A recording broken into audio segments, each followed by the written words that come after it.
Each month on the Restoration Home podcast, we're featuring a different rule of life from hospitality to simplicity to order and stability.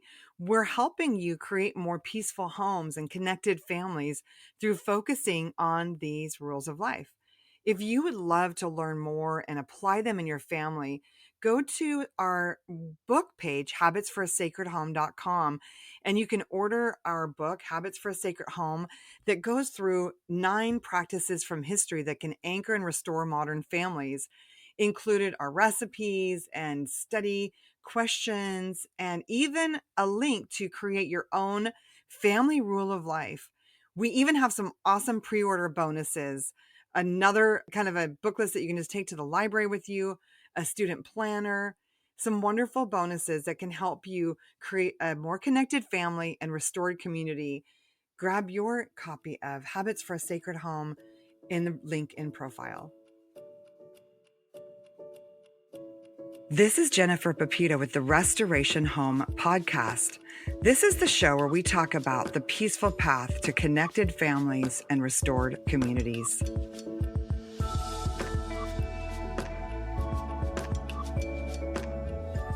Today, I'm so excited to be chatting with Beth McCord. She's the author of the new book, The Enneagram for Moms, and you can find her on the web at yourenneagramcoach.com. Thanks so much for joining me today, Beth. Yeah, thanks for having me. I have been somewhat studying the Enneagram for a little while. I think, man, it was probably 10 years ago that I found, there was a book by Richard Rohr, there were some of your books, and then there was another one that I found. And when I read those books, it was revelatory for me because I have 7 children Mm, and they're all different. Like I was trying to parent them all the same way, but they're all completely different. And what was working with the first couple kids, wasn't actually working. Like I was having almost a little bit of conflict with one child. And I was trying to do the same things I had been doing with the other ones. But with this child, it just wasn't working. And as I started reading, I was kind of shocked. Like, oh my gosh, everybody does not think the same way as me. Everybody's personality is not the same as mine. And even with my husband, it was very helpful because so many of the books for like Christian dads or homeschool dads, because I've been homeschooling for 26 years, they're written by probably Enneagram 8s. And so they're very like, you have to lead your family this way and you have to do this. And my husband is probably more of a 9 with a 1 wing or something. And he's, mhm, a little more laid back and super relational, but mm. he's not necessarily going to initiate a lot of structured family activities. And so looking at him through the lens of some of these earlier like homeschool dad books that were probably written by Enneagram 8s, um, sometimes I was like, oh, maybe he should be more of a, family leader in these traditional ways and then not appreciating all the ways he was. And then with my kids, thinking that everybody wanted to receive love the way in my some of my own like dysfunctions from my childhood, which I'm still working through, was tending to in some cases over mother. And it was funny because I felt as a child like I wanted more nurturing. And so then I was giving a lot of nurturing. And at one point, one of my kids said, just please don't be so smothering. And I was like, I'm just trying to be a good mom, but I'm an Enneagram 2 who tends to overlove in some ways. So I'd love to hear a little bit about your story with, discovering the Enneagram and how you came to this point of being a trainer of Enneagram coaches. Yeah. Well, so yeah, I love your story, and everything you've said is spot on. So, and we can kind of dive into some of those stuff. For me, I learned about the Enneagram back in 2001. So this was quite a while ago. And I was 26 years old. My husband and I had been married for 6 years. That means we got married at 20. And we had both of our kids by the age of 25. So that means that our kids at the time that I learned about the Enneagram were 1 and 3. And, you kind of, as all marriages do, was kind of hitting some turbulence. And, you're at 20, you're just trying to figure out yourself, let alone someone else that you're living with, right? And so, we're trying to understand each other and love each other well. Um, but the problem came was I didn't understand myself very well. And so I couldn't really tell Jeff what was going on within me to even know how to fix, correct, change anything. And that was kind of frustrating for both of us. So we had a friend who was getting some counseling, and he was introduced to the Enneagram. And so he said to us, "Hey, I think you might really enjoy this." So Jeff got a hold of the book first, but he was in seminary. So he had lots of other readings that he needed to do. So he kind of perused it and found, wow, this is pretty helpful. And then, but I was like, no, I'm going to dive in. And I found my type right away. And like you said, it was just this astonishing clarity of what was going on in my internal world. And it gave language to what I was feeling and why I was doing what I was doing. And so it helped us to better understand where I was coming from and why certain things that he did was rubbing me wrong and vice versa. And it really started to help change the trajectory of our marriage. And then over time, I was starting to use it when I understood the Enneagram better and understood myself better. I was able to start using it in parenting. Now, you can't find your kid's personality type until they're old enough to discover their own type and name it, but we can do our own self work. And so as I started to use the Enneagram more to understand myself and why, certain things my kids were doing were, activating my heart and why I was reacting in certain ways, I was better able to understand and then pivot where needed or get help when I needed it. And it also helped me to have actually more grace and empathy for myself. Because, like you said, oh my goodness, we're all seeing the world with different perspectives. We're reacting to it from different lenses. And that helped me because I'm sure a lot of moms are listening, feel the same way. Whether you're reading books, you're listening to speakers, you're looking at Instagram, we're all thinking we have to be a certain way. And yet God created us, to be our personality type for our kiddos. There's nothing wrong with us. And so why not discover who he created us to be and to become the healthiest version of that? So aligning ourselves with gospel truth in accordance with who he created us to be. And so that's really been my journey ever since 2001.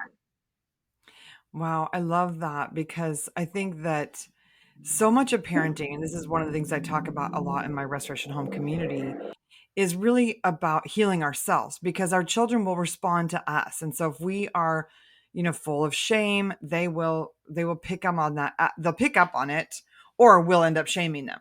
If we are full of fear, they'll pick up on that or they will be fearful. And so it's so important to know ourselves and in my opinion to work on um, you know recognizing and giving yourself compassion for childhood trauma, things like that. But one of the things that, with a lot of the things that we could do to help ourselves, the Enneagram, inner healing, these kinds of things, a lot of people get skeptical. Like originally when I started studying the Enneagram, there was some talk that it came from the Desert Fathers. And then in recent years, some of my friends have been like, oh no, it was somebody was satanic writing or, they have tried to say that it had an ungodly source. And so we can't receive any of its wisdom or we can't take any of it into account in our knowing of ourselves and others. What do you say to people who have those kinds of questions? Yeah, we actually have a whole webpage dedicated to this question because it's asked a lot, and there's a lot of misunderstandings of the origins of the Enneagram, and also just how to use any work that's out there because we learn from lots of different people, just in general, in our society. And hold on one second.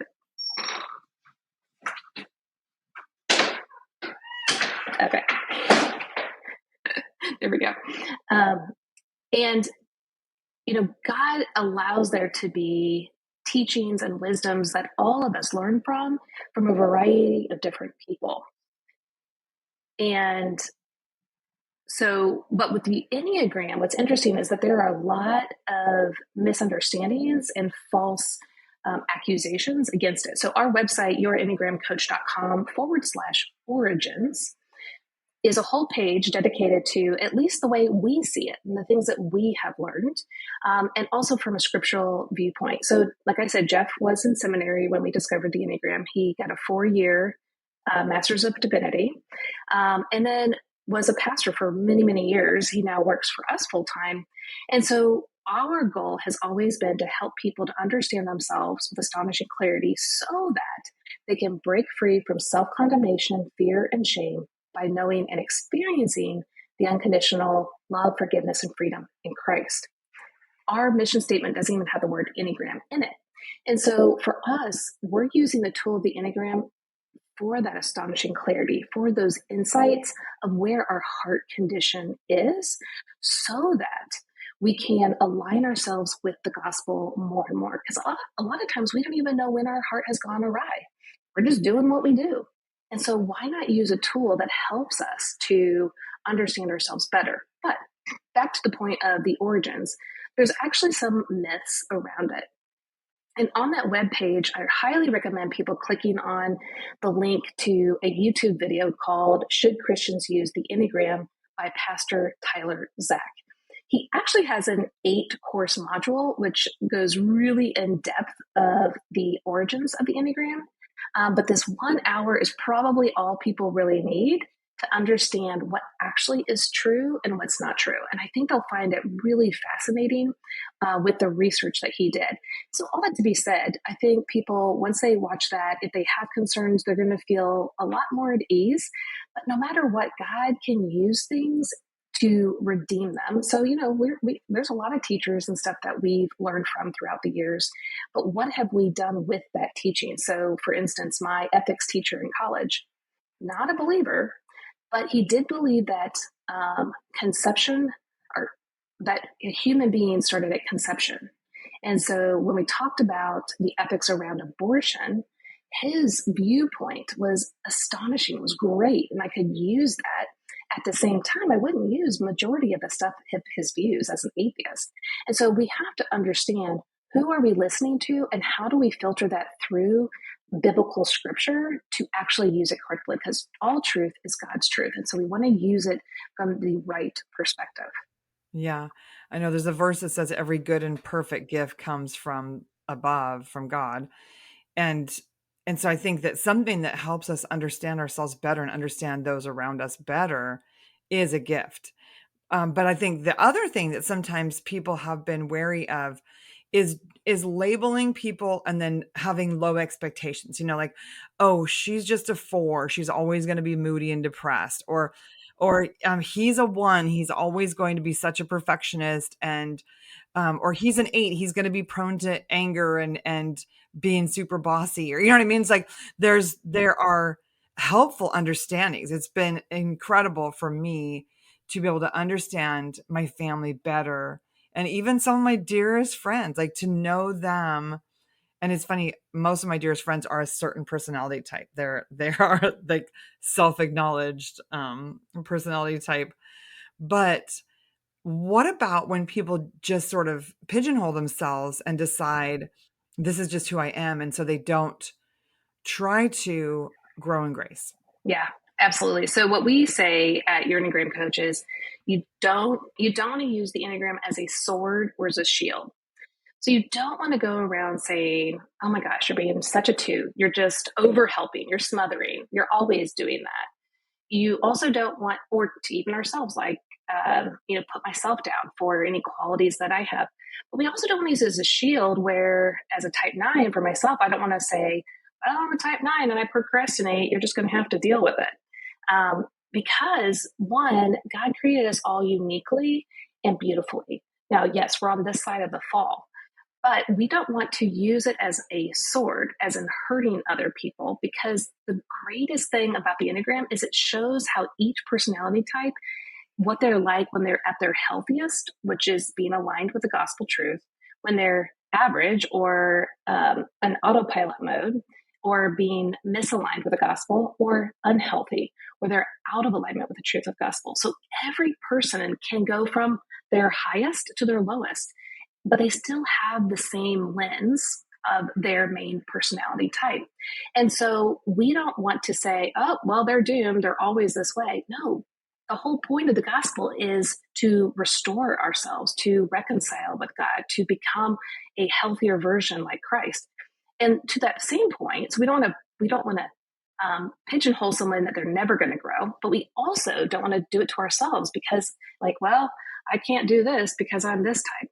The whole point of the gospel is transformation. And so we're not to just sit back and go, well, oh, well, just deal with it, people. No, we are to learn how to grow. But, and this is a lot of my point in the book for Enneagram for Moms, is it's not about becoming someone else. It's not about becoming some other personality. God created you to be your type. So what does it look like to be your healthiest type? As a type 9, I'm not called to be a healthiest type 8 or a healthiest type 4 or the healthiest type 5 now. I might access and utilize some of those qualities from time to time, but I'm called to be a healthiest version of a type 9 that exemplifies Christ's likeness in the way he created me to be.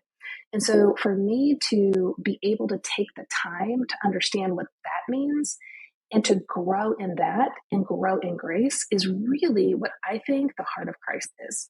And so that helps us to let go of mom shame and mom guilt and comparing ourselves to others or putting others down and lifting ourselves up, or lifting others up and putting ourselves down. Let's focus on our inner world and how Christ comes in and rejuvenates, restores, transforms who we are based off of his perfect work on our behalf. Yeah, that's beautiful. And in my family, for lots of different reasons, I've dealt with fear. I wrote a book, Mothering by the Book, all about overcoming fear. And so a lot of conflict actually has happened in my family because of that fear. Like I will uh question my husband in ways that are emasculating, or I will make like parenting moves that are based in fear. And you say that one of the most important variables in the parenting journey is understanding our internal worlds rather than focusing on what's wrong with our kids. And that's actually one of my beefs with Christian parenting books. I feel like so many Christian parenting books only focus on child behavior, and they don't at all acknowledge that so much of child behavior is just them mirroring their parents, like mirroring anxious parents, mirroring angry parents, mirroring, they are responding to us. But what are some of the practical things we can do? Because knowing ourselves doesn't necessarily mean that we take any steps to actually get more light and submit ourselves to God in some ways and let him change us. Well, I think it just depends on the end goal of what we're wanting. So I think for me, when I'm using the Enneagram as a tool, it is literally just a tool, a resource. There's lots of resources out there, even just on personalities. Like, you could use the Myers-Briggs, you could use DISC. There's lots of things that give us insight into who we are.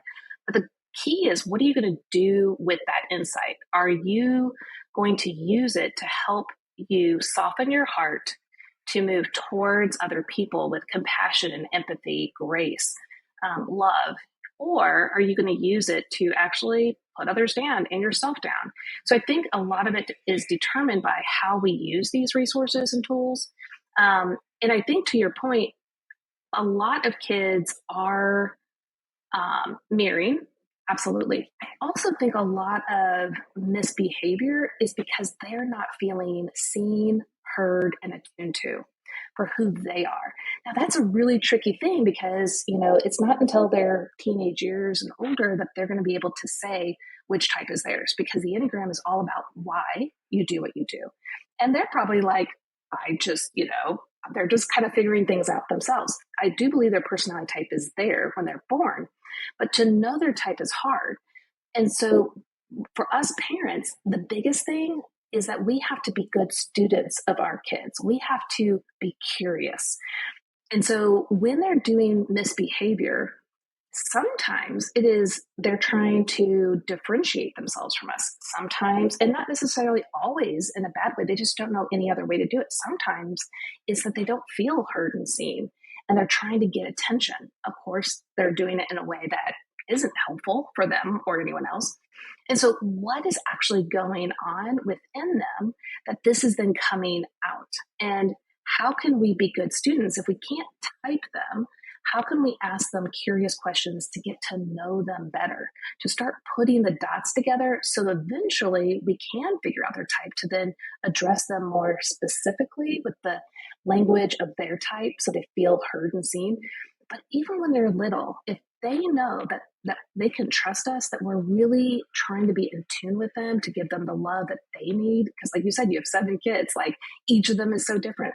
If each of them knew that you're trying your best to understand them, they're going to be much more open and feel safe to express themselves or hear and be guided in ways that they feel like, oh, she is attuning to me. And that's what we all want. We want our spouses to attune to us, to know us. We want our friends to attune to us. We don't want people just to tell us we have to act a certain way according to their standards. But that's really what a lot of us parents are doing because, like for me as a peaceful accommodator, I want to raise little angels, people that are calm and peaceable and empathetic and quiet.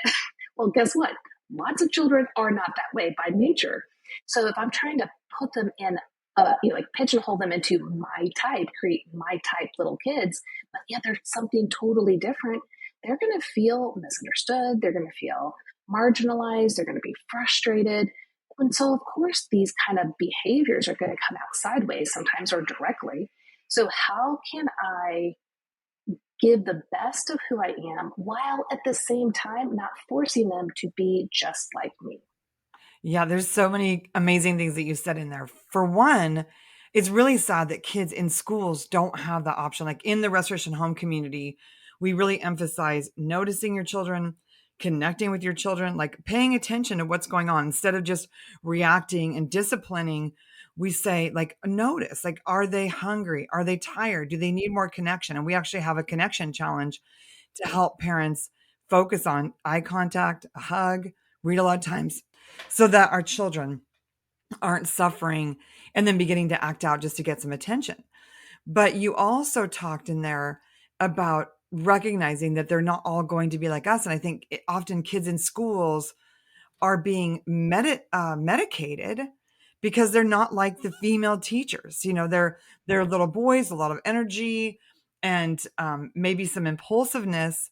And instead of honoring the differences, they're being medicated. And I think, it's just so important. Like the Enneagram does a good job of highlighting that we're all different because I think even in marriages, even just the simplest of differences, as in male and female differences, if we don't learn and study and understand that our husbands are different from us and their motivations are different, their ways of being are different, then we're going to constantly be emasculating them and in so doing really sabotaging our own family happiness by just not taking time to understand.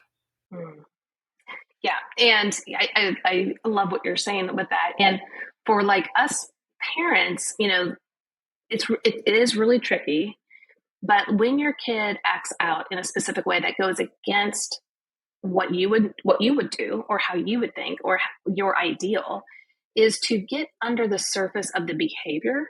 So looking under the waterline and to the deeper portion of the iceberg, so to speak, and what's actually going on for them. And a lot of times you're going to have to do that not in the moment, but later. And you're going to also have to do it in a moment where you've created a sense of safety and security for that particular child. So there's some kids that you're going to have to go get an ice cream. Other kids, you're going to sit and watch a TV show and snuggle. There's going to be a variety of different things that are going to help draw a kid out and ask them, hey, in that moment, these things were happening.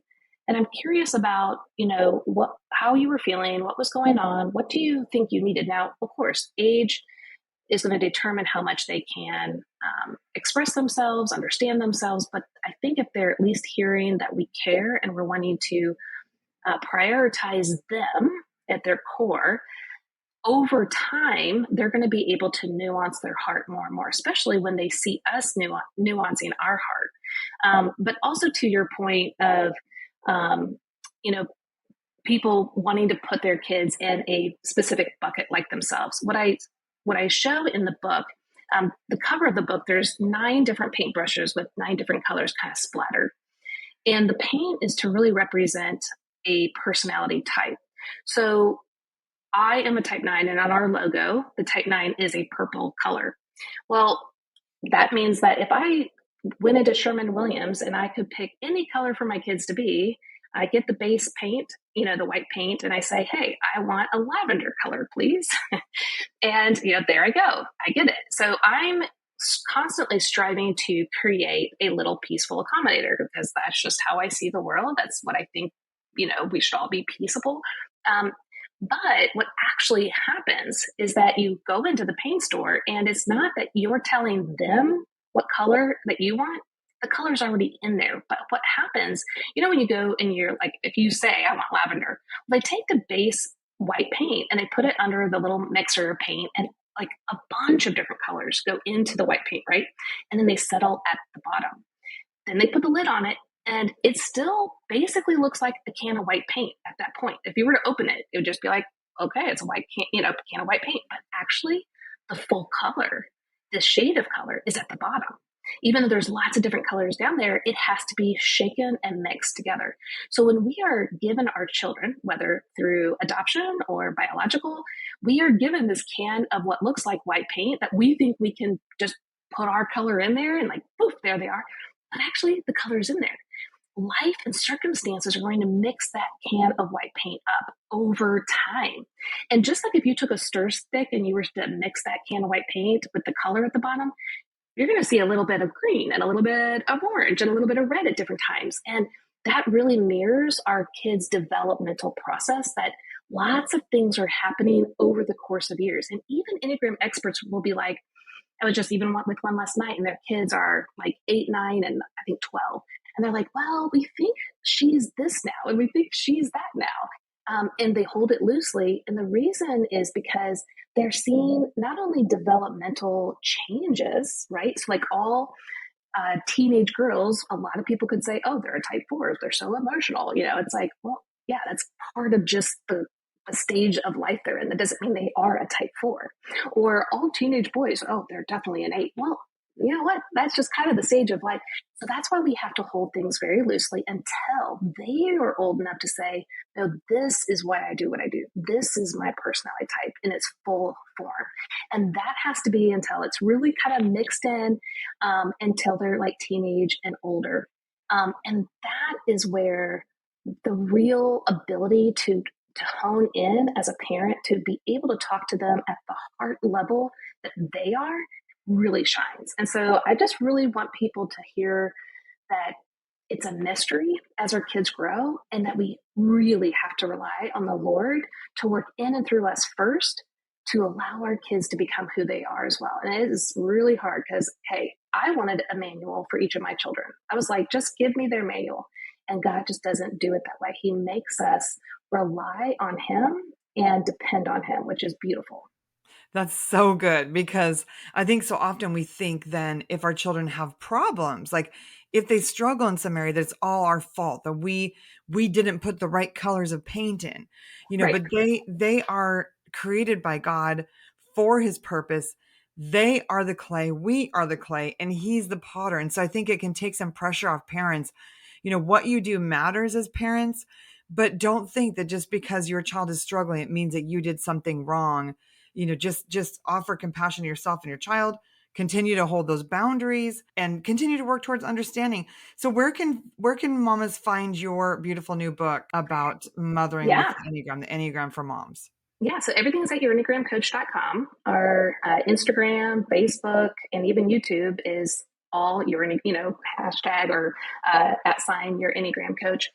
We also have a free podcast at yourenneagramcoach.com. But if people want to just get the book right away and get some extra freebies, they can go to enneagramformoms.com.